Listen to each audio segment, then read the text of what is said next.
నమస్కారం అన్న. నమస్కారం అన్న. నా పేరు వసంత్, నేను జినోమిక్స్ కంపెనీ నుంచి వచ్చినాను. అవును సార్. మీరు ఇది ఏ వెరైటీ పెట్టినారు, మీరు ఒకసారి మీ గురించి చెప్తారా? సార్ ఇది GX305 ఇది జినోమిక్స్ అంటారు. ఇది నా పేరు వచ్చి నాగేష్ గారు, రాయదుర్గ మండలం జింజరాంపల్లి గ్రామం ఇది. నేను ఇది 4వ దశ పంట పెడతా ఉన్నాను. మరీ మొక్కజొన్న పెట్టినాను 4వ దశ. ఒక్క దొంట వచ్చి 3 కంకులు ఇలా కావడం అనేది నేను ఎప్పుడు చూడలే. 3 కంకులను 3 విత్తనాలు ఫుల్ కాసినాయి. ఇది ఇంకా 3 నెలలు నిండుతా ఉంది. ఇది 3 నెలలనే ఇంత కంకి ఇంకా ఫుల్ అవుతా ఉంది. ఇంకా దినాలు ఉన్నాయి దీనికి. 3 కంకులు ఒకే దొంటలోనే 3 కంకులు చూడడం ఇది నేను ఫస్ట్ టైం. ఇదే పంట నెక్స్ట్ టైం ఇదే పడతాను. ఎప్పుడైనా కానీ రైతులకి మంచి అవగాహన అంటే రైతైనా కానీ పెట్టాలంటే ఒక్క దొండ వచ్చి ఒక చెట్టు వచ్చి 3 కంకులు కాస్తారంటే దీనికి మన రైతుకి ఏం కావాలా? ఏ చెట్టు కాయలేదు, కాస్తుంది కానీ ఒక చిన్న కాసి ఊరికి వేస్ట్గా కాస్తుంది.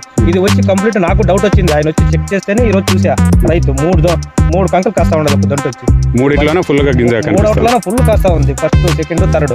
మన పాట అంతా ఇదంతా పచ్చిగా ఉంది. ఇంకా 3 నెలలు ఎండింది కూడా. ఆ కంకైనా చూడండి 3 కంకులు కాసింది. మీరు ఇంతకు ముందు పెట్టిన పంట కన్నా ఇది ఎట్లా ఉంది? ఒక్క కంకి కాయడమే కష్టం ఉంది. చిన్న పిసర కంకి కాసి అట్లే ఎండిపోతా ఉంది. ఎంత పంట పెట్టినా కూడా. ఇది 4వ దశ పంట నాకు వస్తుందో లేదో తెలియదు. ఇది 4వసారి మొక్కజొన్న. 4వసారి కూడా ఇట్లా ఉంది. 3 కంకులు కాయడం అంటే ఇది కండ్లారా చూస్తేనే ఇదే తెలుస్తా ఉంది. 3 గింజ ఉంటుందో లేదో అని మీకు చాలా డౌట్ ఉంది. ఇప్పుడు చూసిన తర్వాత మీకు తెలిసింది 3 ఎన్ని కంకులు ఉంటే అన్ని కంకులకు ఫుల్ గా గింజలు ఉంటాయి. జినోమిక్స్ అని G305 బాగా నడుస్తా ఉంది. పెట్టి మీరు చూడండి రైతులు. మీరు రైతులకు ఏమన్నా చెప్పగలరా? ఇది రైతులకి ఈ చెట్టు మనకి ఇది మా కళ్ళారా చూసాం కాబట్టి మా ఏరియాలో కూడా ఇంకా నెక్స్ట్ టైం అందరూ ఇదే పెడతారు. మీరు పెట్టి చూడండి. ఇది మనకేమి సంతోషంగా నా భూమిలో నేను నిలబడి చెప్తా ఉన్నా. ఏం డౌట్ అనేది లేదు. ఇది సీడ్ ఎక్కడ కొన్నారన్నా?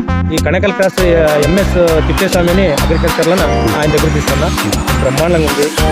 వచ్చి చూడొచ్చు. ఇంకా నెల టైం ఉంటుంది. Okay, Jinjarampalli. Okay, thank you. చాలా థ్యాంక్స్.